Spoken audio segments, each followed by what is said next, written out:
Pienininkystė žemės ūkio šaka, kurios sėkmė pagrįsta meilė gyvuliui, nuosekliu darbu ir teisingai pasirinktomis technologijomis.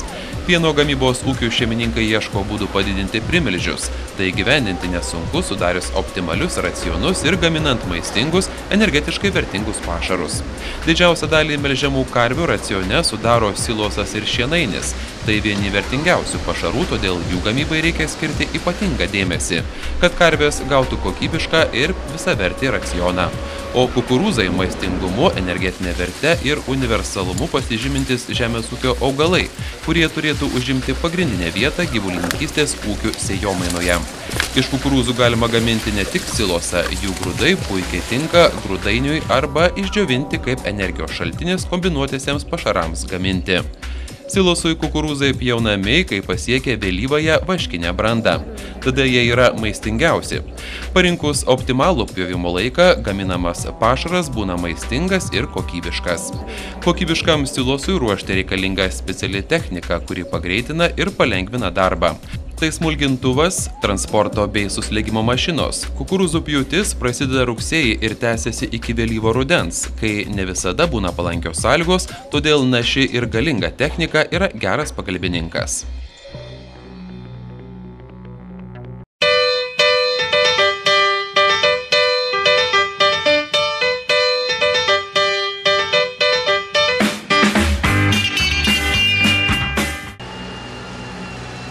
Pašarų smulkintuvas – pirmoji būtina mašina ruošiant silosą. Daug pašarų ruošiantiems ūkiams tinkamiausias savaeigis smulkintuvas. Akcinė bendrovė Litagra siūlo našius savaeigius smulkintuvus New Holland ir Krone Big X. Krone Big X savaeigiai smulkintuvai sukomplektuoti su naujos kartos Mercedes-Benz ir MAN varikliais, kurių galia priklauso nuo smulkintuvo modelio ir gali būti nuo 500 iki 1031 arklio galios. Prie smulkintuvo montuojama beeilė 5, 6, 7 ir 9 metrų pločio ir 8, 10, 12 eilių kukurūzų pjaunamosios. Plačiausia pjaunamoji sulankstoma. Dėl plataus 80 arba 66 cm skersmens būgno, kurį suka galingas variklis, smulkintuvas yra labai našus. Nuo mechaninių pažeidimų ir netikėtų gedimų pasigavus lauke metalinį daiktą apsaugo jautrus metalo detektorius. Smulkintuvas susmulkina kukurūzus 6–7 mm ilgio pjausniais. Tai optimalus ilgis. Pjaunant sausnesnius kukurūzus yra galimybė juos susmulkinti iki 4–5 mm. Kad į silosą nepatektų sveiki grūdai, kurių galvijai nesuvirškina, tinkamai parinkus traiškymo velenų diametrą ir sukimosi greitį, to išvengiama. Optimalūs konstrukcijos ir atskirų mazgų sprendimai leidžia našiai ir kokybiškai nupjauti ir susmulkinti kukurūzų žaliąją masę, o patogios darbo sąlygos operatoriui lemia darbo kokybę. Susmulkinta kukurūzų masė iškart patenka į transportavimui skirtą priekabą Fliegl ASV. Šios priekabos priklausomai nuo modelio gali būti 2 ar 3 ašių nuo 45 iki 82 kubinių metrų talpos. ASV priekabos tai krovinį įstumiančios priekabos. Paslangi priekinė sienelė slenka per visą priekabą judančiomis grindimis ir įstumia visą krovinį. Įstumimo sistema gali krovinį šiek tiek suspausti, kad būtų talpiau prikraunama priekaba. Be to, iškraunant priekabos nereikia pakelti, svorio centras lieka žemai, todėl išvengiama rizikos apvirsti nelygioje vietoje.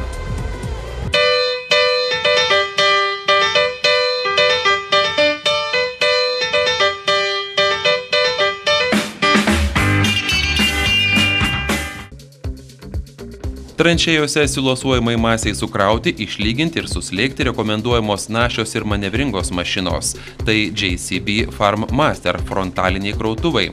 434S abiem tiltais varoma su 6 pavarų automatinė pavarų dėže ir 220 arklio galių variklių krautuvas.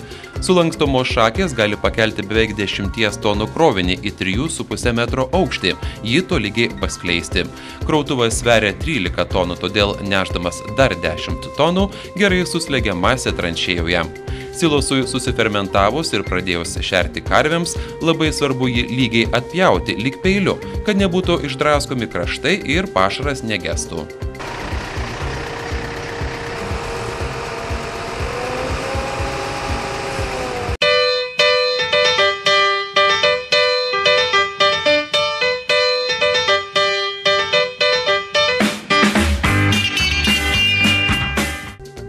Siekiant aukšto gyvulių produktyvumo ir mažesnės produkcijos savikainos ypač naudingas pašaras grūdainis. Jis gaminamas konservuojant traiškytus javų, ankštinių arba kukurūzų grūdus. Grūdai traiškomi sumaišomi su konservantais ir sukemšami į sandarę polietileno rankovę. Šiam pašarui pagaminti iš kukurūzų akcinė bendrovė Litagra gali pasiūlyti visą reikalingą techniką – kukurūzų burbuolių skabyklę Geringhof ir traiškintuvą kimštuvą. Skabyklė tvirtinama prie javų kombaino. Pagrindinį darbą skabyklėje atlieka sekcija, kuri nuskabo burbuolės ir nukreipia jas į kulimo aparatą, o susmulkintą stiebą paskleidžia ant dirvos. S3 traiškytuvai kimštuvai yra paprastos konstrukcijos, patikimas ir nebrangus, tinkantis didesniems ar mažesniems ūkiams. Traiškytuvai turi konservantų dozavimo sistemą, kuri į traiškomus grūdus įberia tikslę konservantų normą. Traiškytuvas jungiamas prie vidutinio galingumo traktoriaus.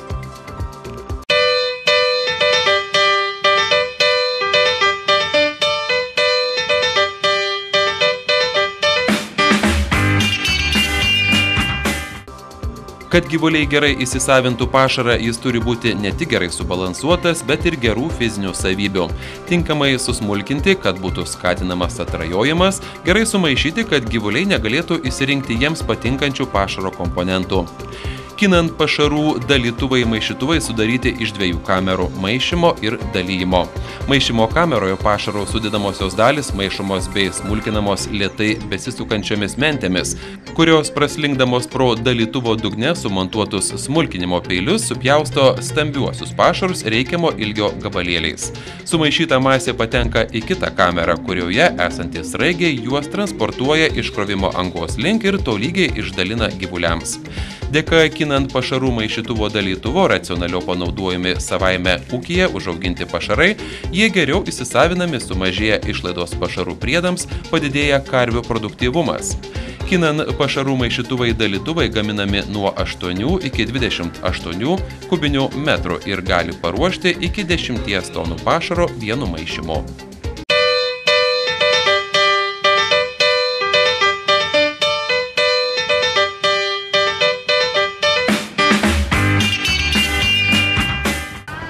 Gyvulininkystės ūkyje nemažiau svarbus prieauglio šėrimas. Veršelio priežiūra pirmosiomis jo gyvenimo savaitėmis praktiškai nulemia tolesnį jo vystymąsi būsimos karvės produktyvumą. Kad veršeliai visada būtų sotus ir gautų tinkamai paruoštą pieną, patariama naudoti automatinės girdyklas arba pieno pasterizatorių. Pažiūrėkime, kokia Kuršėnų ir Litagros žemės ūkio bendrovių patirtis naudojant šias sistemas.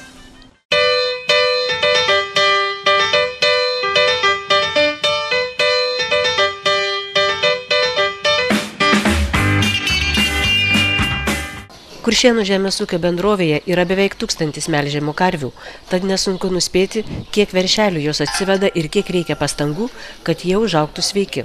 Pasak bendrovės gyvulininkystės vadovo Alvydo Alčiauskio, jiems ypač svarbu iš veršelių užauginti produktyves, pakaitinės karves, todėl daroma viskas, kad būtų išvengta klaidų. Pernai veršelių fermoje įrengtos automatinės girdyklos. Kiek veršelių jūs girdote su šita automatinė girdykla? Su šita automatinė girdykla girdom 50 veršelių. Pradedam girdyti nuo maždaug mėnesį, nors galima pradėti ir nuo 10 dienų girdyti.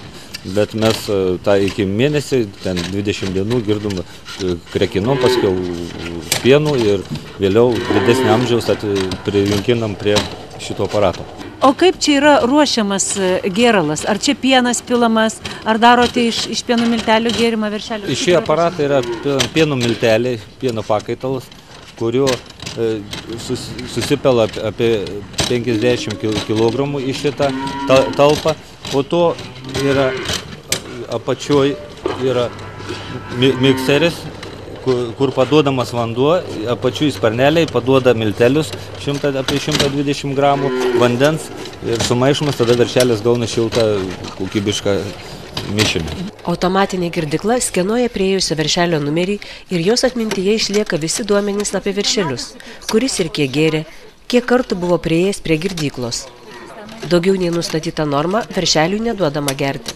Šito aparatų programoje yra parodoma, kasdien užeinama per dieną, gal 2 kartus daugiau, užeinama ir žiūrima, rodo, kiek veršelis kartų apsilankė ir ar jis ir išgėrė savo normą, ar neišgėrės. Tada žiūrim, kas veršelių yra, ar jis sergantis, ar kokios problemos. Bet daugiausiai būna, kad išgėrė. Ir ką dabar mes čia galim pamatyti, ką sužinoti iš to? Galim pamatyti, ką šiuo metu veršelis, kuris geria, kiek išgeria, kiek jam dar yra gerti. Pažiūrėjau, dabar yra šitame pirmame garde, šitas veršelis yra jau išgeris visą savo normą. Čia rodo veršelio numerį disponderio, toliau rodo visą kitą informaciją. Teisė į pašarą 2 veršeliai, toliau visi veršeliai. Va. Šėrimas. O tai čia galima kiekvieną veršelį atskiriau užprogramuoti šėrimą? Normas viską? Taip, viskas normas, atsekiamumą, kiekiai. Pradedama nuo pirmos, 5 dienas girdoma 3,5 litrą, paskui keliama nuo 10 dienas 4,1 iki 20, nuo 20 jau po 5 litrus gaun, ir paskui kelas iki 7, taip iki 7-8. Čia galima kiekvienam užprogramuoti atskirai. Prisimindamas laiką, kai šimtus veršelių reikėdavo pagirdyti iš kibirėlių, Alvydas Alčiauskis vardija ir problemas. Sunkus darbas, reikia daugiau žmonių. Būdavo, kad pienas per daug atvėsdavo, kol veršelis jį gaudavo. Viskas priklausydavo nuo darbuotojo pareigingumo ir sąžinės. Anksčiau mes girdydavom rankinių būdų, dirbom moteriškės, katros šildydavo pieną, pasterizuodavo ir būdavo labai sunkus, sudėtingas darbas. Praeitų metų Liepos mėnesį įsigijom šitą pirmą aparatą, pažiūrėjom, kad viskas mums sėkmingai sekasi ir įsigijom antrą aparatą, nes vieno buvo nepakankamai. Ir prie šito aparatą tik tai girdomi telyčaitės, katros bus veislinė medžiaga, kur svarbiausia, kad būtų gerai išaugintas. Aparatai padeda užauginti produktyvią karvę, taip? Taip. Nuo pirmų dienų veršeliams sudaromas tikslus racionas, jis keičiamas atsižvelgiant į amžių. Jų racionus pradedant nuo pirmų dienų, pirmo, kaip visi žinom, krekenas, 5-6 dienas, po to pieną karvučių pasterizuota ir po 2 savaičių, tai šinelis iš karto žinoma ir startinis koncentratas nuo pirmos dienos. Po to po 2 savaičių pradedam maišyti pieną su pieno milteliais, kad nebūtų gyvuliui stresa. Jis atėjęs jau čia yra žinomas dalykas, jam tas pieno milteliai ir kad nesuviduriuotų, jis pradedamas girdėti čia su aparatu. Šiaip čia pratinam šieną pastoviai, yra vandens ir pastoviai dedam siloso miksą. Pratinam prie stambių pašarų. Kad automatinė girdykla geras sprendimas pieno ūkiuose, patvirtino ir daktaras Ramūnas Antanaitis. Ypač stambiuose ūkiuose, tai žinoma, turi pranašumų, nes vienas iš tų pranašumų, reiškia, yra tas, kaip pasakyti, automatinis girdimas, mažiau reikia žmogaus priežiūros, mažiau žmogiškų faktorius. Šituo atveju yra kitas dalykas, automatinis girdyklos jos pačios jau automatiškai pasišildo iki reikiamos temperatūros, reiškia, ar pieną, ar pienų pakaitalus, ką ten girdom. Yra, aišku, daugelyje minėtų, reiškia, girdyklų nustatomi režimai, girdimo režimai, kad veršelis ne per daug išgertų, ne per mažai išgertų, arba jeigu konkretus veršelis per mažai išgėrė, iš karto yra duodama ataskaita, kuris per mažai išgėrė, ar ten iš vis negėrė. Reiškia, kai kuriuose automatinėse girdyklose yra automatinis vaistų, ar ten kažkokių tai, kaip pavyzdys, probiotikų ar pašarinių papildų dozavimas, kas irgi ženkliai palengvina darbą. Kaip reikėtų rinktis automatinę girdyklą, jeigu ferma didelė, gyvulių daug, kaip ir Kuršėnuose? Reiktų atkreipti be abejo dėmesį palei gyvulių kiekį, ta prasme, kiek veršelių jūs norit pašert. Būtent tai galima būtų pasirinkti keletą variantų, keletą modelių, kurie gali vėlgi pašert iki 250 vienetų veršelių.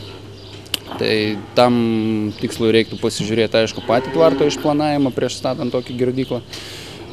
Taip pat šitas girdyklas vėlgi renkantis reiktų žinot, ar norima šert tik pieno milteliais, ar norima šert ir pienu, kombinuotai. Ar reikia kažkokių specialiai planuoti tvartą, specialių kažkokių papildomų komunikacijų? Šiek tiek be abejo reikia, tai vis tiek reikalinga privesti vandenį, pasirūpinti, kad tas vanduo visgi žiemos periodu neužšaltų. Reikalinga taip pat elektra, o pats gardas veršelių, tai paprasčiausiai reiktų paskaičiuoti, kad tilptų norimos kiekis veršelių, taip 25-30 veršelių. Šitam aparate viskas, sakykime, montuojama taip, kad čiultukas būtų maždaug tokiam lygyje, kaip ir karvės tešmo, ta prasme, kad jis kad būtų natūraliai žindžiama. Šita sistema vėlgi turi automatinį plovimą, jinai išsiplauna automatiškai. Veršelis gauna tam tikrą dienos normą, yra išskirstoma, sakykime, į keletą šerimų, ne vienu kartu atiduodamas visas kiekis. Kaip auginsime veršelį, tokį turėsime gyvulį. Gyvulininkystės ūkių šeimininkai žino šią taisyklę ir nuo pirmųjų dienų veršelį stengiasi prižiūrėti taip, kad vėliau turėtų sveiką ir produktyvią karvę.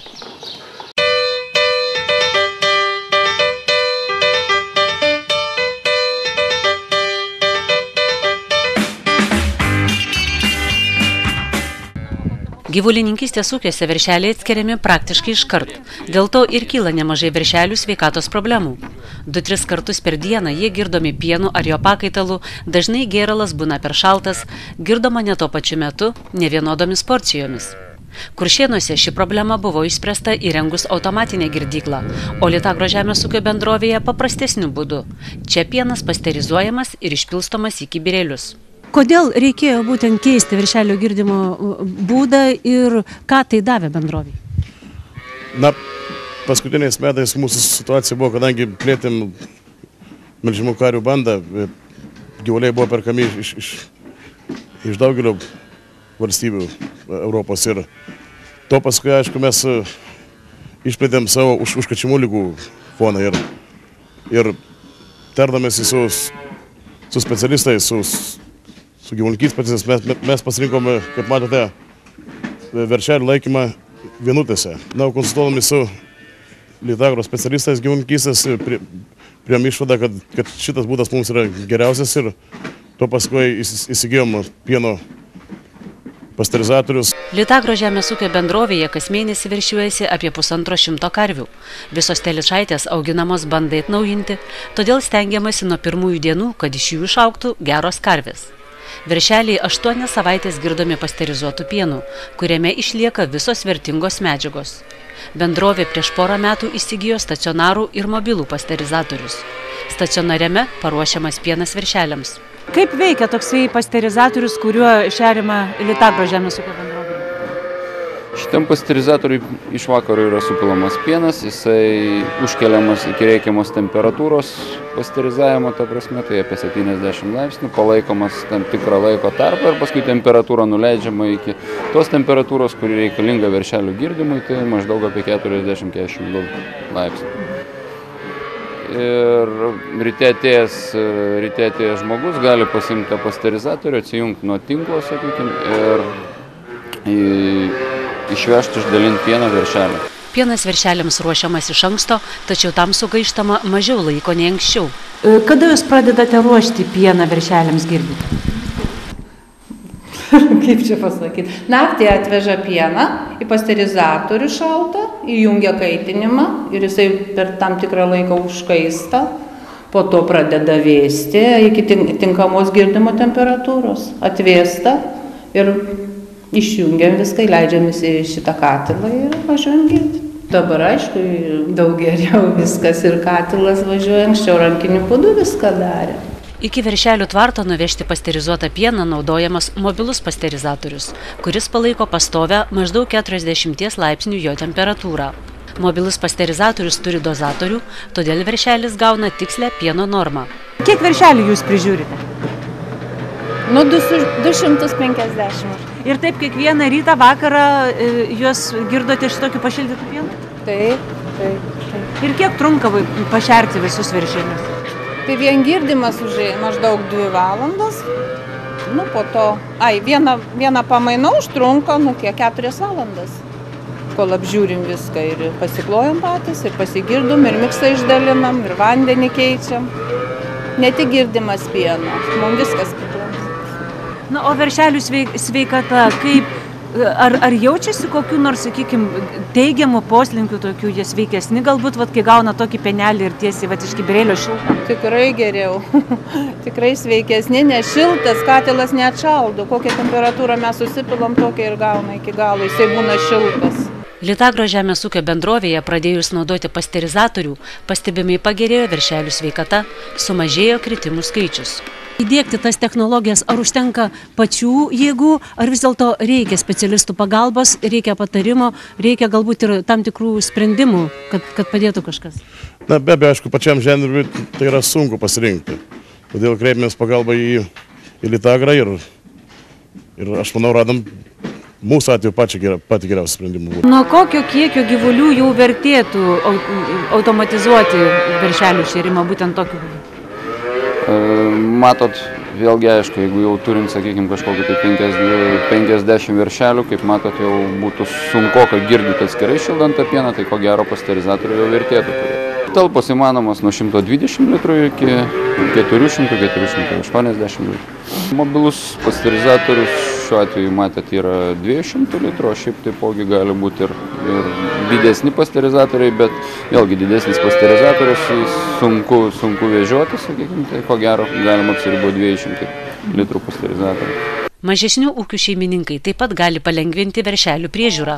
Visai mažus veršelius girdant rankomis patariama naudoti specialius buteliukus, kuriuose telpa nuo 2 iki 4 litrų pieno. Tik tai gimusiam veršeliam be abejo yra buteliukai, sakykime, tam tikros gradacijos, ar tai būtų 2 litrų, ar tai būtų 4 litrų. Čia vėlgi palei pačius ūkius, kaip jie nusprendžia, palei kokią sistemą jie nusprendžia girdyti veršelius. Paaugusiam veršeliui atitinkamame aukštyje pakabinamas kibirėlis. Pienui pašildyti galima naudoti šildytuvą, kuris pakaitins jį iki nustatytos temperatūros. Litagros įmonės specialistai atvažiavę į ūkį be abejo pirmą pasižiūri į bandų dydį, pasižiūri į veršelių kiekį ir be abejo pasiūlo savo sprendimą. Tai gali būti automatinės veršelių šėryklos, tai gali būti pasterizatoriai ir paprasčiausiai pieno šildytuvai arba pats paprasčiausias būdas tai yra pašildyti pieną paprastu rankiniu šildytuvu. Žiūrint vėlgi nuo bandos dydžio, sakykime, jeigu ūkininkas jau turintis apie netgi 40 veršelių, jisai gali be abejo pasirinkti pasterizatorių, kuris, sakykime, jam padės pašert visus veršelius. Ta prasme, pienas supilamas vėlgi į pasterizatorių, išpasterizuojamas ir atiduodamas veršeliam. Pats pasterizavimo procesas tai yra be abejo tas, kad temperatūra yra pakeliama iki 65-70 laipsnių, jinai yra išlaikoma tam tikrą laiko tarpą, tai yra apie pusę valandos, tam, kad žūtų nereikalingos bakterijos. Ir po to temperatūra yra palaipsniui leidžiama iki tos, kuri reikalinga būtent veršelių girdimui, tai apie 40 laipsnių temperatūros. Norint užauginti sveiką ir produktyvią karvę, tuo reikia pasirūpinti nuo pirmųjų veršelio gyvenimo dienų. Ištirta, kad iš sveiko ir stipraus veršelio užauginta karvė gali duoti iki 1500 kg pieno daugiau nei iš silpno.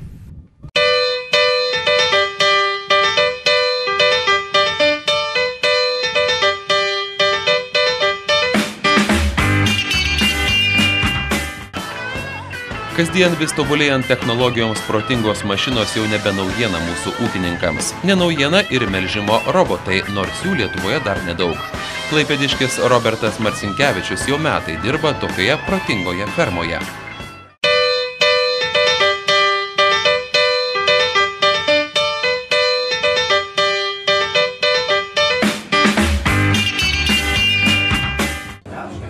Robertas ir Ilona Marcinkevičiai nevadina savęs ūkininkavimo senbuviais. Ūkiui dar ne 10 metų nėra, tačiau poslinkiai akivaizdus. Pienininkystė nors ir duoda kasdienių pajamų, tačiau nėra tokia pelninga kaip javai, be to imli laikui ir darbo rankoms. Dėl to ūkininkai nutarė modernizuoti ūkį ir pastatė naują robotizuotą fermą. Smagiausia buvo klausytis, kaip tokius pokyčius vertina ūkininko atžalos, broliai dvyniai ir sesė. Ar seniai šitoks tvartas jūsų ūkyje stovi? Ne, metai. Taip. Neseniai pastatyti. statytas. O tai jūs nuo pat pradžių čia pradėjote, taip įsijungėte į tavo darbą ar po truputėlį, dabar tik tai prisipratino? Ne, po truputėlį. 2 metai kažkur praėjo, kai viską pradėjom statyti. Jo. O ką jauniausioji sesutė daro ūkyje? Kokie darbai? Aš dažniausiai valau, jei ką nors reikia, arba padedu, ką liepia. Ką liepia tėvai, ar ne? Jo. O pats ūkininkavimas, šiaip, kai jūs būnat mokykloje, ar jūsų mokykloje klasėje daug yra ūkininkų vaikų? Ne, nedaug. Nedaug? Labai mažai. Mažai? Tai jūs esate kaip ir elitas turbūt mokykloje? Tikriausiai. Ar yra tekę joje darbuotis ir kaip tai sekasi? Sekasi gerai, nes viskas yra automatizuota ir lengvas darbas. Lengvas darbas, ar ne? Jo. O, sakykime, vis tiek atrodo, robotai, technika, kompiuterizuota viskas. Ar jokių gedimų, užstrigimų, šitie dalykai negazdina, nebūna? Yra, visur ir gedimai, nėra niek tobulų. Yra, atvažiuoja servizistas, sutvarko. Nu ir jeigu ten ką nors nėra rimto, mes patys sutvarkom. Esam apmokyti šiek tiek. Aš įsivaizduoju, kad turint tokią fermą, tai labai lengvai galima planuoti net ir atostogos, nes paprastai, kas turi karvių, tai sako, ištisus metus sėdžiu namuose, negaliu nė nosies iškisti. O kaip jūsų šeimoje? Šiais metais biškį atostogavom, bet vis tiek reikia apžiūrėti, nes ant taip, kad laisvai jis nedirba. Nes reikia pažiūrėti, karvėm viskas gerai yra. Nu, jei kas atsitinka, tai pasiskambin robots pats. O tai kokias pareigas jums, vaikams, abiems broliams, sesiai patikė tėvai? Nu, apeinam, apžiūrim fermą, su traktoriais važiuojam, pjaunam žolę, renkam. O visokius toks, prie ūkį daugiau. O ateityje ketini perimti iš tėvų šitą ūkį? Jo, perimsim. Perimsit, ar ne? Su broliu kartu. Su broliu kartu. Marcinkevičiai dabar melžia šiek tiek daugiau nei 60 karvių.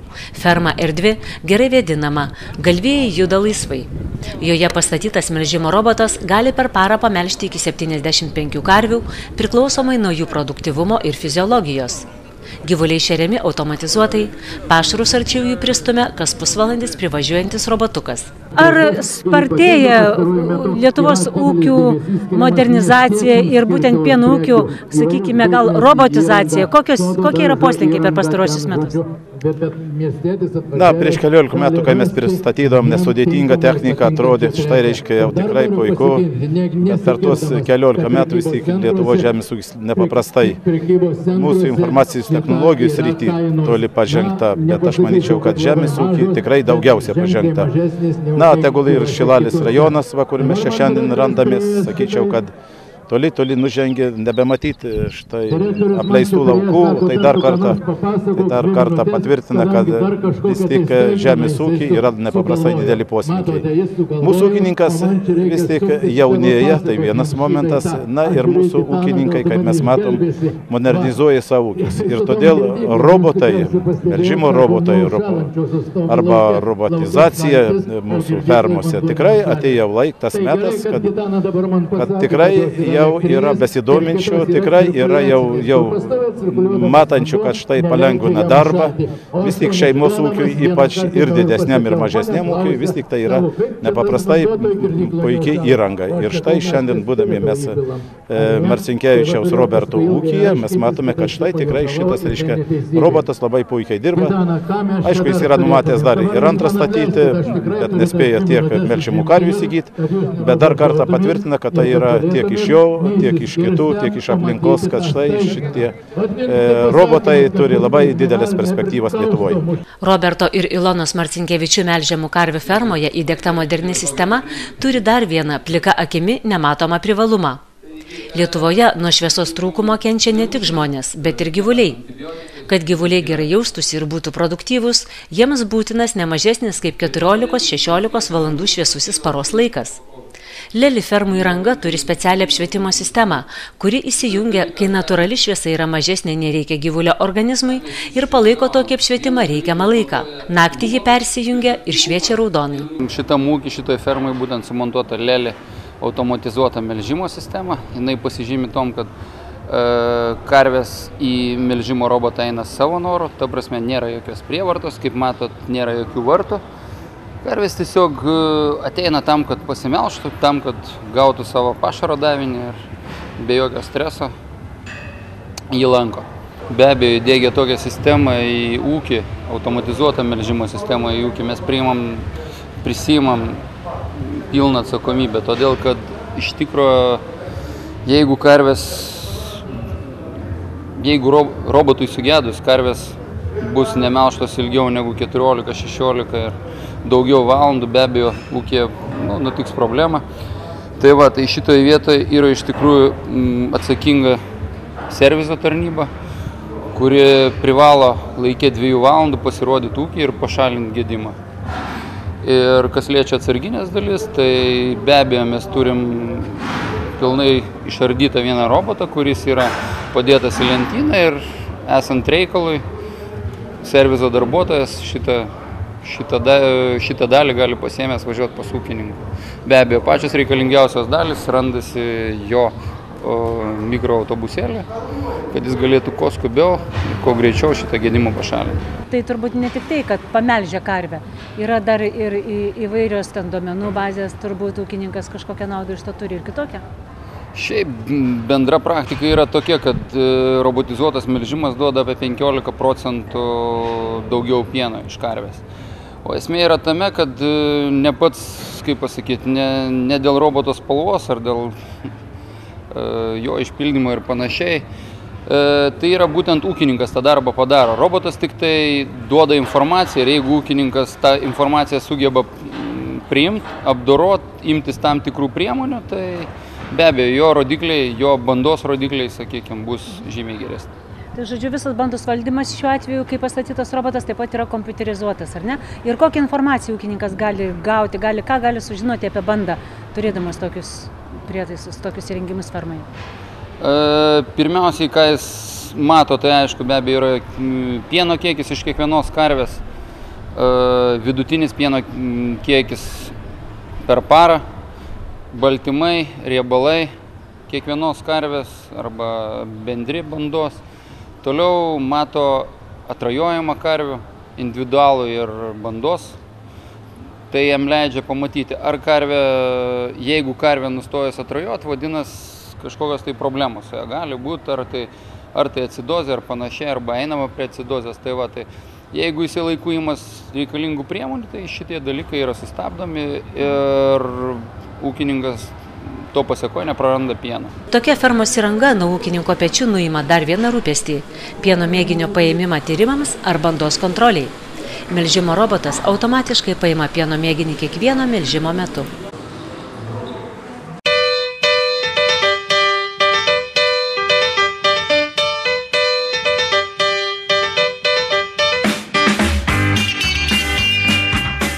Teisingai pasirinktos gyvulininkystės technologijos sutaupo laiko ir pinigų, padidina gyvulių produktyvumą.